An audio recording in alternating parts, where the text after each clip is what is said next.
네, 김동현의 마감전 업앤다운 김동현 전문가입니다. 안녕하십니까? 네, 안녕하세요. 네. 자, 오늘 시장 거래소는 2050선 다시 회복하게 되면서 5일선도 위쪽으로 좀 돌려놨고요. 코스닥은 직전 고점 부근에서는 약간 이제 매물 테스트가 좀 들어간 것 같습니다. 약간 좀 주춤한 상황 나와 있는데요. 오늘 시황 어떻게 보고 계십니까? 일단 FMC 어제 결과에 대한 좀 안도성 반등 움직임이 조금 더 연장이 된다 이렇게 보시면 될 것 같습니다. 미국 시장 상승도 그랬지만 후폭풍이 단기적으로 바로 나오지 않았다라는 측면에서 성명서에 대한 재해석도 나쁘지 않았다. 이렇게 되면은 7월 FMC가 이제 이렇게 되면 한 달 넘게 또 남기 때문에 약간의 시간을 지금 얻는 상황이 되는 거죠. 거기에 대해서 우리 시장이 당장 크게 더 추가적으로 하락하진 않겠구나라는 데 대한 안도감, 이렇게 이해하면 될 것 같습니다. 제가 볼 때는 여전히 지금 시장은 상승 이제 바닥을 완전히 확인했기 때문에 지금부터는 상승 구간이다라고 보기엔 좀 무리가 있겠고요. 이런 안도성 시세라고 보시면 될 것 같습니다. 네, 자, 그럼 종목 보도록 하겠습니다. 오늘은 거래소 상승 하락은 상승 쪽으로도 약간 좀 더 많은 그런 상황이고요. 코스닥도 한 100종목 이상 상승 쪽이 좀 더 많이 나와 있습니다. 먼저 대우증권 상승하는 쪽에서 보겠습니다. 오늘 지금 한 7% 정도 급등하면서 한 15,000원 다시 회복해 있는데요. 이 구간에서도 좀 추격 매수 가능하겠습니까? 지금 증권주를 추격 매수를 하는 건 조금 전략적으로 좀 무리가 있지 않을까 싶습니다. 조정을 사실 한 두 달 정도 받고 있는 상황이지만 가격 조정은 이미 좀 일단락이 됐던 상황에서 방향 모색 과정이고 오늘도 그 일환으로 보셔야 될 것 같습니다. 증권주 전반으로 봤을 때 대우증권이 제일 강한 반등이고 흐름도 제일 좋음에도 불구하고 대우증권 역시 현재 현 조정권을 완전히 벗어나지는 못하고 있기 때문에 추격 매수라는 것은 기본적으로 위쪽으로의 상승 룸이 좀 더 크게 열렸을 때 가능하고 내지는 고점 돌파 정도까지 기대할 수 있을 때 현재 상승이 비싼 것이 아니라 출발이라고 보고 매수하는 거죠. 그런 관점으로 봤을 때 증권주의 오늘 시세는 쫓아가는 정도의 시세는 아닌 것 같습니다. 오히려 증권주에 대한 관심을 가지고 계신 분들의 경우에는 16,000원, 대우증권이 16,000원을 좀 뚫어내는 움직임, 내지는 지켜내는 움직임까지 좀 나와준다라면은 대우증권을 필두로 해서 여타 증권주에 대한 단기적인 트레이딩을 전고점 4월달 고점 정도를 1차적으로 잡고 한번 매매는 가능하겠지만 오늘이 그 자리는 아직 아닌 것 같습니다. 네. 자, 그리고 인바디 보도록 하겠습니다. 어제 뉴욕장에서도 이제 그 IPO 들어간 그 한국계 미국인이 설립했다고 하는 PPC라는 회사가 공모가 대비 한 50% 이상 급등 나왔다고 나와 있습니다. 이쪽도 이제 인바디 밴드 이렇게 하고 있는 것으로 알고 있는데요. 오늘도 좀 올라가면서 계속 좀 신고가 경신 시도하고 있습니다. 어떤 대응이 유리하겠습니까? 네, 핏빛 밴드에 대한 기대감 이런 부분들도 사실 시세에 영향은 좀 있는 것 같습니다. 하지만 제가 이번 주부터인가 계속 말씀드리고 있는데 시장에서 그동안 화장품이나 중국 내수주 위주의 시장과 그리고 바이오 헬스케어 두 시세였다라 바이오 제약주 두 시세가 중심이었다라고 보면은 메르스의 영향인지 모르겠지만 분명히 지금 화장품을 필두로 하는 중국 내수 섹터 요우코 관련주들은 힘이 확 빠진 모습이고요.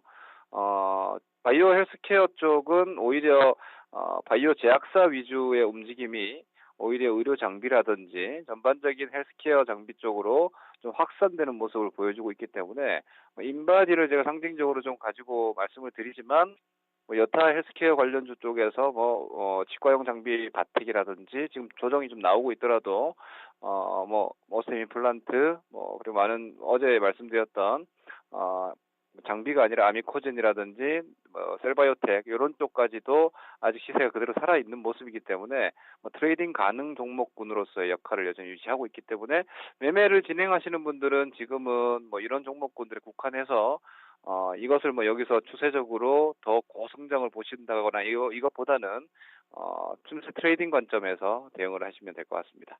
네. 자, 그리고 인터넷 전문은행 이제 얘기 나오면서 다우기술 오늘 한 8% 급등 나오는데요. 이 모멘텀은 좀 연말까지 이어진다고 봐야 되겠습니까?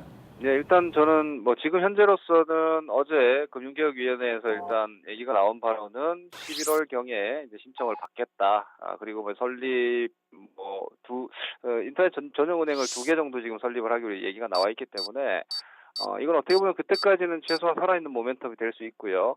많은 대기업들과 은행, 지방은행들까지 다 인터넷 전용 은행에 신청을 아마 하게 될 겁니다. 그런데 현재 실질적으로 봤을 때는 온라인 증권사를 이미 키워냈고 그리고 그 IT 서비스 쪽에 연결이 되어 있는 다우 그룹 관련주가 가장 현재로서는 시장에서 스토리가 좀 뚜렷한 인터넷 전용 은행 관련한 핀테크 관련주로서 역할을 해나갈 거로 예상되기 때문에 뭐 이런 종목군들은 어차피 밸류에이션 매력도 있기 때문에 계속 트레이딩 가능할 것 같고요.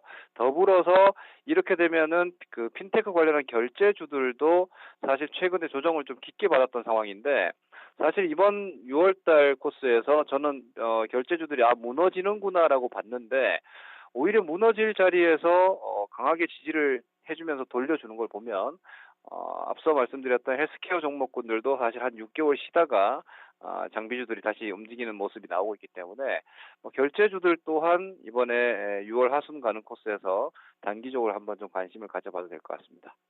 네.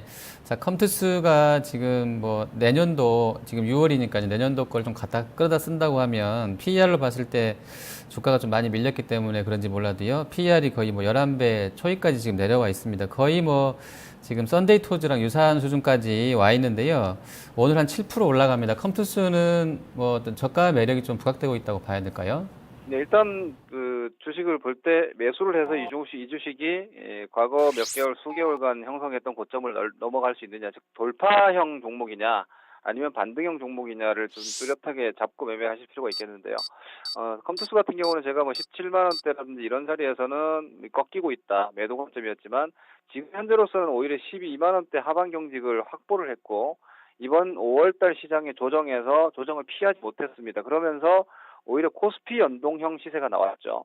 그런데 이번 코스피 지수가 지금 2000포인트 초반에서 단기적인 하방 경직과 안도성 움직임이 나오다 보니까 이렇게 숫자는 분명히 찍히는데 추가적인 성장에 대한 의구심은 일단 생겨 있는 컴투스 같은 경우에 저가권에서 반등의 룸은 일단 좀 만들어진 것 같습니다. 큰 박스가 한 12만 원에서 20만 원 정도의 어떤 레인지에 있기 때문에 50% 반등이라고 봤을 때 15만 원대 내지는 16만 원 근처 정도까지는 반등룸이 형성될 수 있겠다라고 보시고 단기 트레이딩은 좀 진행하셔도 될 것 같고요. 오늘 상승이 부담스러우시다라면은 로스컵 자리를 한 15만 3천 원 정도 놓고 약간의 눌림 정도를 한번 공략해 보시는 것도 괜찮을 것 같습니다. 다만 중기적 돌파 관점은 아직 보실 자리가 아니지 않을까 싶습니다. 네. 자, 하락으로 보겠습니다. 지금 오늘 이제 8명, 3명, 1명으로 메리스 그 확진자가 좀 줄어들게 되면서 약간은 공포감은 누그러드는 분위기 같습니다. 지금 뭐 키스트나 아시아나 대한, 뭐 티웨이, 그다음에 SK 네트워크스까지 관련주들 일부 급락의 쪽도 좀 반등 나오고 있는데요. 화장품 쪽에서는 아모레 퍼시픽이 오늘 또 한 2% 넘게 밀려나는데 이 부분은 좀 어떻게 해석을 해야 되겠습니까? 지금 시장에서의 반응을 보면은 어제 사실 저는 아모레퍼시픽의 움직임 우리 앞서 어제 전일 시간에도 말씀드렸다시피 아모레퍼시픽의 움직임이 과연 화장품이 다시 재도약하는지의 기준으로 잡고 한번 보자라고 말씀드렸는데 이게 하루 만에 일단 이렇게 2%대 이상의 약세를 기록하는 모습을 보면은 화장품은 분명히 예전만 못하다라고 봐야 될 것 같습니다. 이 부분은 일단 너무 좀 지나치게 성장에 대해서 밸류를 많이 얹어준 측면도 있겠지만 메르스는 좀 실질적인 재료인 것 같습니다. 분명히 이 아모레퍼시픽 같은 종목의 경우에는 중국에도 유통망이 있기 때문에 그쪽에서도 일단 뭐 넘버가 찍히겠지만 요코도 무시 못하는 매출이 있기 때문에 그 부분에 대해서는 뭐 메르스는 이렇게 보면 되겠죠. 실질적으로 뭐 메르스 수혜주는 이제 뭐 주식시장에서 크게 영향이 없지만 피해주들은 여전히 아주 많습니다. 뭐 쉽게 얘기했을 때 지금 뭐 확진자 수가 줄어든다라는 게 중요한 게 아니라 우리가 뭐 이건 좀 뭐 주식 관점은 아닐지도 모르겠지만 한 명의 1차 감염자를 통해서 지금 엄청난 뭐 10,000명 가까운 격리자가 생겨날 만큼 지금 확산돼 있기 때문에 메르스 진정이 중요한 게 아니죠. 완전히 메르스 확진자가 0명으로서 모두가 완치가 돼야지 끝나지 싶습니다. 그렇다면은 이것이 6월달 지나서 7월달 혹은 8월까지도 연장될 수 분명히 있기 때문에 뭐 그렇게 됐을 때는 계속해서 이렇게 이익 모멘텀 하향 조정은 분기 실적 기준으로 데미지가 있을 수밖에 없을 것 같습니다. 이 관점에서 보면 현재 내수 섹터라든지 화장품 관련 섹터들은 좀 확실하게 메르스가 진정이 됐을 때는 단기적으로 강하게 튀어 올라오는 움직임이 나오더라도 메르스가 시장을 괴롭히는 동안은 시세를 강하게 주기 쉽지 않기 때문에 이쪽 매매에 대해서는 단기 탄력적인 트레이딩군에서는 조금은 좀 배제할 필요가 있을 것 같습니다. 네. 자, 그리고 파라다이스 좀 보도록 하겠습니다.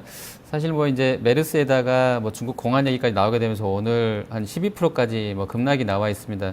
밸류에이션도 봤더니 뭐 GKL이나 파라다이스는 뭐 MGM이나 라스베가스 샌즈보다도 좀 비싼 편에서 좀 거래가 되고 있는 것 같아 좀 걱정이 되는데요.